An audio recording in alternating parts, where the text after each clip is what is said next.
Marissa Hayes tightened her coat around her thin frame as a gust of cold wind whipped down Main Street. Her baby, Jordan, whimpered softly in the sling against her chest.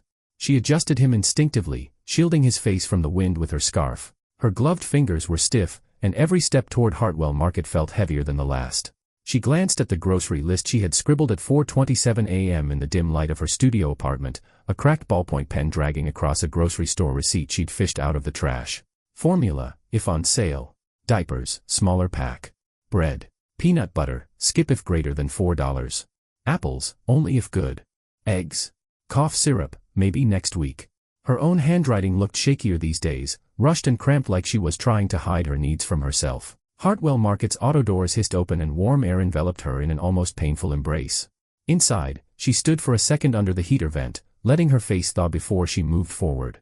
Her legs were still sore from walking over 2 miles in worn-out boots with cracked soles. She had $36.17 in her bank account. And her rent was due in 4 days. Marissa kept her head down as she entered the baby aisle. A woman with a toddler in a designer stroller brushed past her, perfume lingering like a slap. She avoided the woman's eyes, pretending to compare formula prices. She found the store brand, 20% off. Marissa exhaled in relief and placed it gently into the hand basket dangling from her elbow. Jordan stirred and let out a small cry. "I know, baby," she whispered, kissing his forehead. "We'll be quick, okay? Diapers next." She passed the jumbo packs and found the smallest one. Still $11.99. Her heart sank. She might have to put something back. Maybe skip the apples. Every step she took was deliberate, calculated. Every label she read felt like it weighed 10 pounds. A couple beside her bickered over ice cream flavors. She kept walking. At the bread aisle, she picked the day-old discounted wheat loaf for $1.69. As she reached for a jar of peanut butter, she hesitated, $4.59. Too much. She turned it over, checked the price again. Nope. She reached instead for the store-brand version that had an unappealing dent in the lid. $3.49. Still a stretch, but maybe. She'd skip the eggs. And definitely the cough syrup. Jordan's cough wasn't too bad yet. By the time she reached the self-checkout, she had just 6 items in her basket, and a pit forming in her stomach. There was a short line. 2 teens ahead of her giggled over candy and energy drinks, dressed in varsity jackets. A woman behind her scrolled on her phone impatiently. She could feel eyes on her clothes, too thin, worn at the seams. Her scarf was unraveling. Jordan began to fuss again. "It's okay," she murmured, bouncing him gently. He coughed. 3 people turned toward the sound. She blushed and turned away. When her turn came, she scanned each item with shaking fingers, trying to keep her breathing calm as the numbers climbed. $6.39. $11.99. $1.69. $3.49.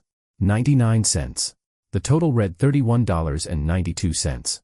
She opened her wallet. 1 $5 bill. A 10. And some ones.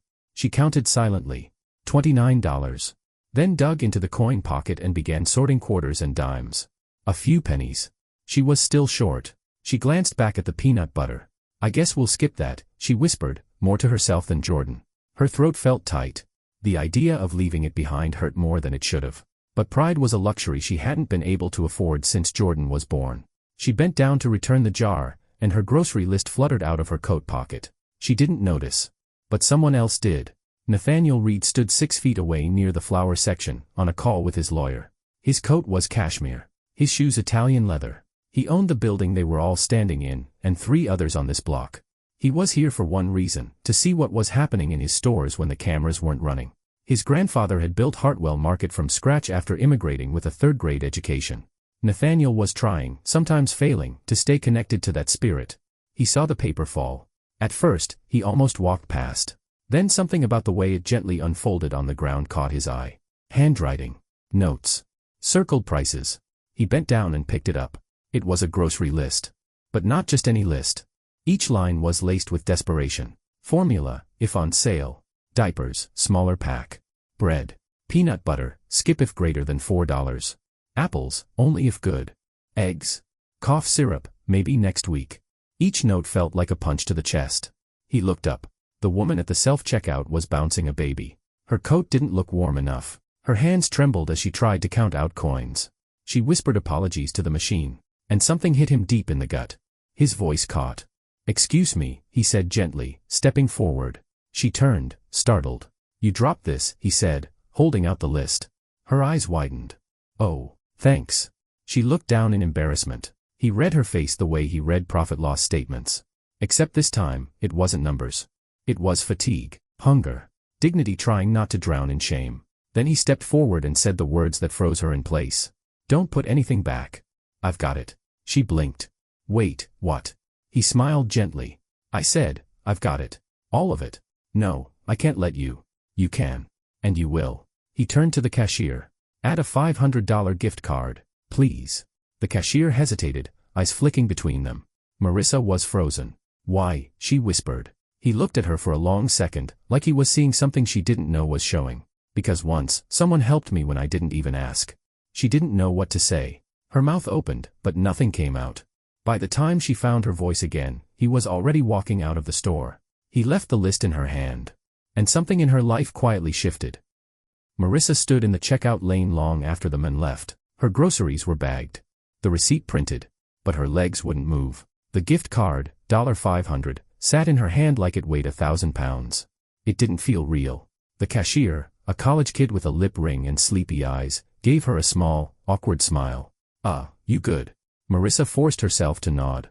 Yeah, sorry. She pulled the bags into her arms, balancing Jordan carefully. He was falling back asleep, pacifier tucked beneath the fold of her scarf. Outside, the cold slapped her again. She scanned the sidewalk. Gone. The man in the tailored navy coat had vanished like he'd never existed. But the warmth he left behind, it clung to her skin. She walked the 2 miles home in a daze. The street noise faded. Her boots scraped the concrete in slow, dreamlike rhythm. Her mind looped the last 10 minutes again and again. Don't put anything back. I've got it. Add a $500 gift card. Because someone helped me when I didn't ask. Who was he? 6 blocks away. Nathaniel Reed's black SUV idled quietly in front of the high-rise where he lived on the top floor. His driver, Pete, glanced back. You all right, boss? Nathaniel was holding the grocery list. Still folded. Still worn. He couldn't let it go. She wrote cough syrup, maybe next week, he said softly. Pete gave a cautious nod, not sure if he was supposed to respond. Nathaniel stared out the window. When I was 9, my mother worked 3 jobs just to keep our lights on. I remember once I asked her for cough syrup because I couldn't sleep. She said, maybe next week. That same night, I heard her crying in the bathroom because she'd bought rice instead. Pete's expression shifted. That's real. Nathaniel nodded. It is. He looked down at the list again. She's got a baby. She's walking in this weather. And she's debating apples. He looked up. Find out who she is. Back in the apartment. Marissa peeled off her coat and dropped the bags on the rickety kitchen counter. The heater in the corner clicked weakly, barely warming the tiled floor. She kicked off her boots and wrapped a blanket around Jordan before laying him gently in the thrift store bassinet. She opened the cupboard. Empty jars. A single can of beans. Rice with weevils. That was it. Until now. She began unpacking the bags like they were treasure. Formula. Diapers. Bread. Peanut butter. Even a new pacifier she'd grabbed last minute after the men left. She clutched the receipt, scanning it again. Paid. $0. Gift card remaining, $468.08. She exhaled slowly. Tears stung her eyes before she could stop them. She sat on the kitchen floor, surrounded by her modest pile of groceries, and cried silently. The kind of cry that comes after too many nights of being strong. Her body trembled with it. Her face flushed. It wasn't just about the food. It was that someone had seen her. Really seen her. And didn't look away. The next day, Nathaniel was at his office on the 27th floor of Reed Development Group, where he was CEO. Board meetings. Construction contracts.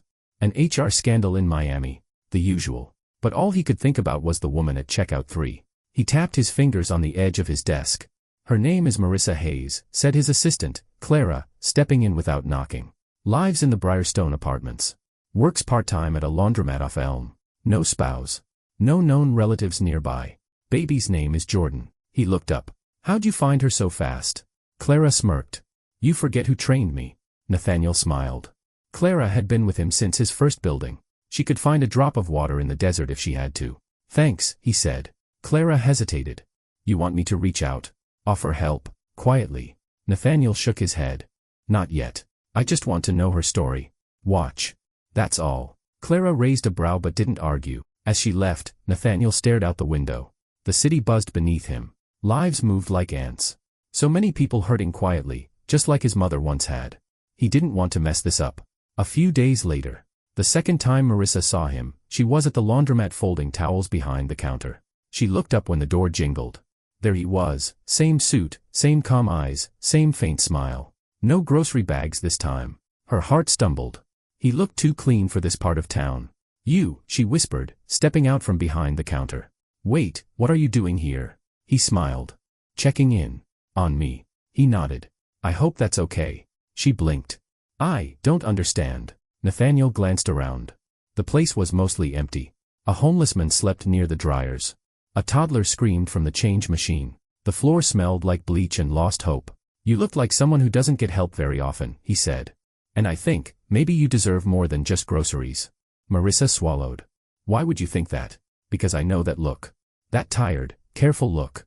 My mom had it every day when I was growing up. Her voice caught. She was alone too. He nodded. Did she make it? He smiled faintly. Eventually. But it nearly killed her to get there. Silence. He reached into his coat and pulled out a small envelope.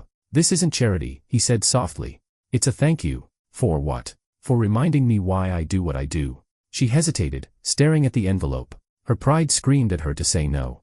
But her fingers closed around it anyway. He turned to leave, then paused.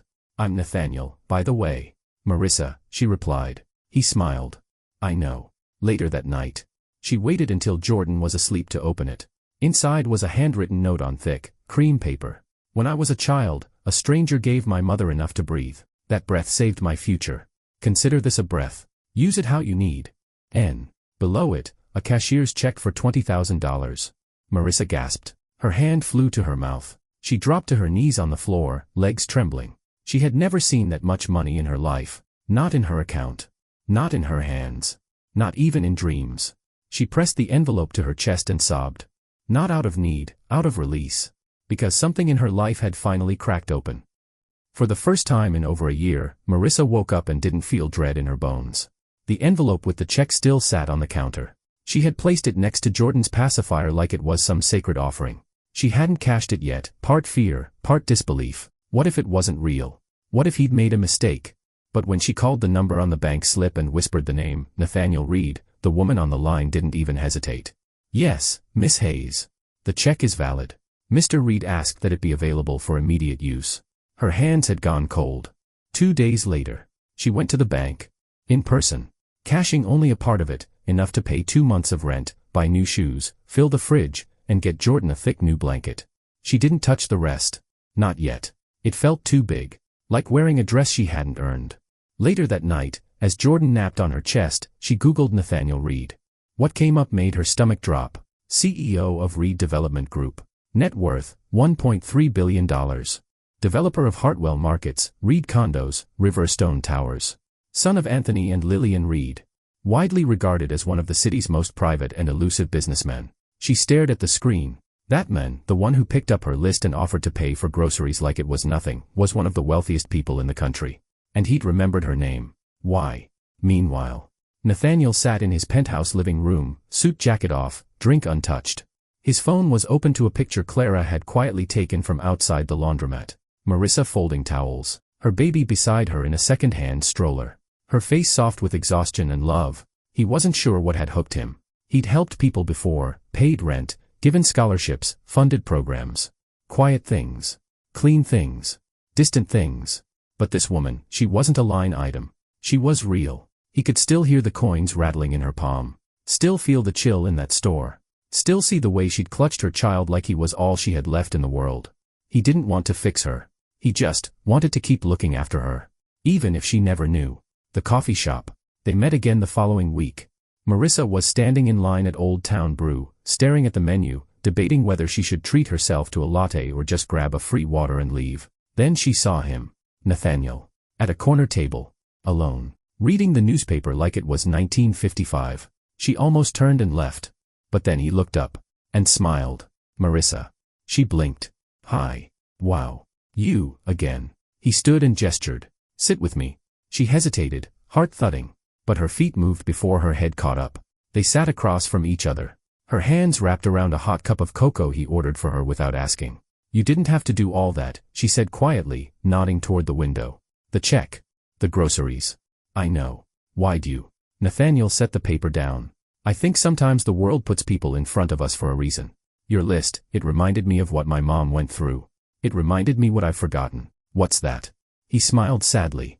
That success isn't measured by what you build. It's who you carry. Her breath caught. She looked away, unsure how to respond. No one talked to her like that. Not in years. Finally, she asked, why didn't you tell me who you were? He laughed, just once. Because people act weird when they find out. They stop being themselves. Or worse, they pretend they never needed help in the first place. She grinned. You thought I'd pretend? He leaned forward, warmth in his voice. No. I thought you'd stay exactly who you are. That's why I kept coming back. Silence again. But it wasn't uncomfortable this time. It felt like something blooming. The days that followed. They started meeting once a week. No grand gestures.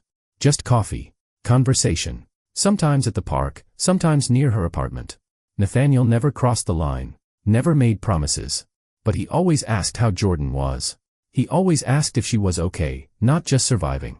One rainy Thursday, he showed up with tiny rain boots for Jordan. Another time, he brought a used stroller in perfect condition.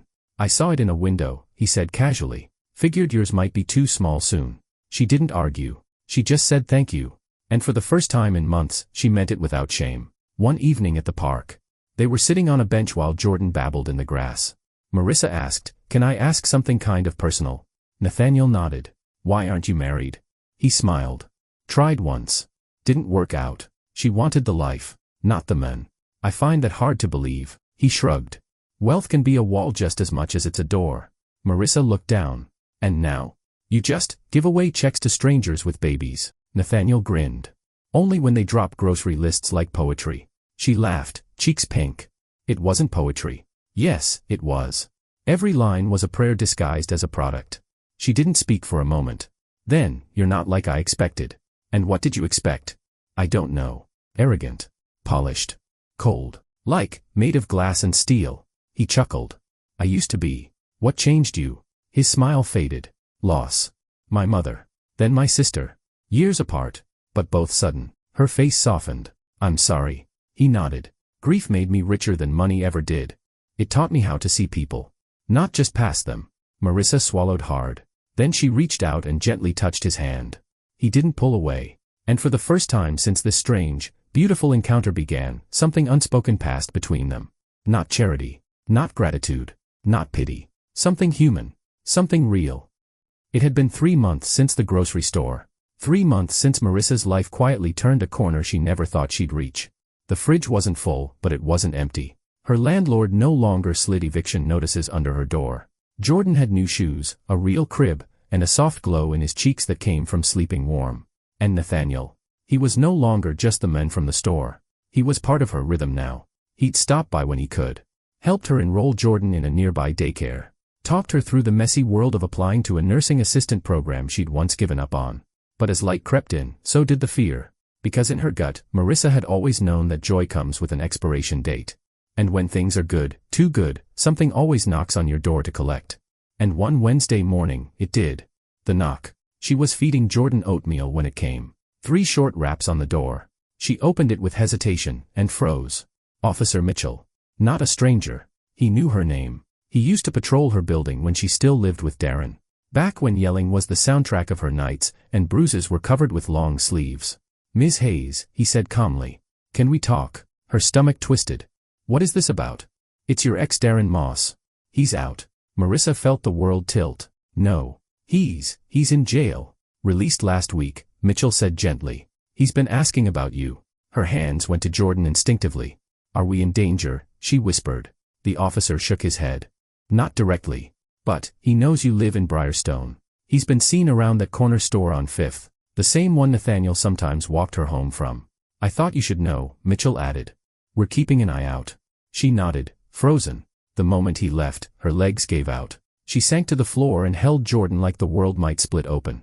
Nathaniel finds out. She didn't tell him right away. How do you explain that your past might show up in broad daylight and strip you bare? She saw him 2 days later. He brought coffee. Asked how she was. She lied. I'm fine, she said, forcing a smile. Just tired. But Nathaniel knew better. Something had shifted. Her laugh didn't reach her eyes. Her posture tightened. Her guard, once relaxed, was fully back up. That night, Clara came into Nathaniel's office with a file. He didn't ask for it. She just knew. Darren Moss, she said. Convicted 18 months ago for domestic assault and endangerment. Released early on technicality. He's out. And according to surveillance, he's been circling near Briarstone Apartments. Nathaniel closed his eyes. He stood, jaw tight. I want security on her building. Quiet. Discreet. Nothing that'll spook her. Clara nodded. She'll push back, she warned. I know. The argument. She found out 2 days later. A man in a black SUV parked near her apartment. Another loitering by the laundromat. Both said they were on patrol. She knew better. She cornered Nathaniel at the park. You hired people to follow me, she snapped. I hired people to protect you, he said evenly. I didn't ask for that. I didn't wait for you to. Her face flushed. You don't get to make those choices. You're not. I'm not what? He asked gently. She looked away. You're not my husband. My father. You don't owe me anything. Nathaniel stepped closer. I don't owe you, he said quietly. I care about you. That's different. Marissa's voice trembled. You don't get to rescue me. Not from everything. I'm not trying to rescue you, he replied. I'm trying to stand next to you while you do it yourself. She felt her breath stutter. Because the truth was, she wasn't mad at the security. She was scared of what it meant to be loved like this. It had never felt safe before. The breaking point. 2 nights later, Darren showed up. Outside her building. Drunk. Yelling. Slurring insults. Demanding to see his son. Neighbors filmed. Jordan cried. Marissa locked the door and sat on the floor, shaking. Nathaniel was on speaker the whole time. I'm coming, he said. Don't open the door. The guards arrived first. Police right after. Darren was arrested on the spot for parole violation. Nathaniel came after. He didn't knock. Just stood in the doorway as Marissa held Jordan, still trembling. He didn't speak. He walked to her. Sat beside her. Let her cry into his shoulder. Hours passed like that. No expectations. No solutions. Just presence. Real, grounding presence. The turning point. After that night, something in Marissa changed. The fear didn't vanish. But it got smaller. And the room inside her heart made space for something else. Nathaniel never said, I told you so. He never brought up the guards again. He just started showing up with small things. Not gifts. Stability. One night, he found her on the rooftop of her building. Jordan asleep in her arms. City lights dancing below. She was humming. He sat beside her and didn't speak. After a while, she asked, Why me, Nathaniel? What do you mean? There are 1,000 people with stories like mine. Why did you stay? He looked out at the lights. I didn't stay for your story. I stayed for your strength. She turned to him. Even when I hated you for it. Especially then. Marissa smiled. Then, without asking, she reached over and took his hand. And this time, she didn't let go. Spring came slowly to the city. Trees budding along sidewalks. Kids riding bikes past cracked sidewalks. Shop windows opening to let in breeze. And in a tiny corner of Briarstone Apartments, Marissa Hayes was finally breathing freely. Darren had been sent back to prison. No parole this time. The charges stuck. A neighbor's video had helped. But what saved her wasn't the police. It was believing she deserved peace. That she wasn't a mistake just trying to survive. And maybe, just maybe, that belief had started the moment a stranger picked up a grocery list and said, Don't put anything back. The interview. Marissa hadn't told Nathaniel, but she'd applied for a job. Not at the laundromat. Something bigger. A patient services coordinator at Hartwell Pediatric Center. She wore the only nice blouse she had. Borrowed a friend's blazer. Curled her hair the way her mom used to when things mattered. The woman who interviewed her was kind. Direct. Professional. You've been through a lot, she said, flipping through the resume. But your references speak volumes. You've raised a child alone, paid bills, worked long hours. That tells me more than any degree. Marissa's throat tightened. I just want to build something. For my son. You will, the woman said, smiling. We'd be lucky to have you. The dinner.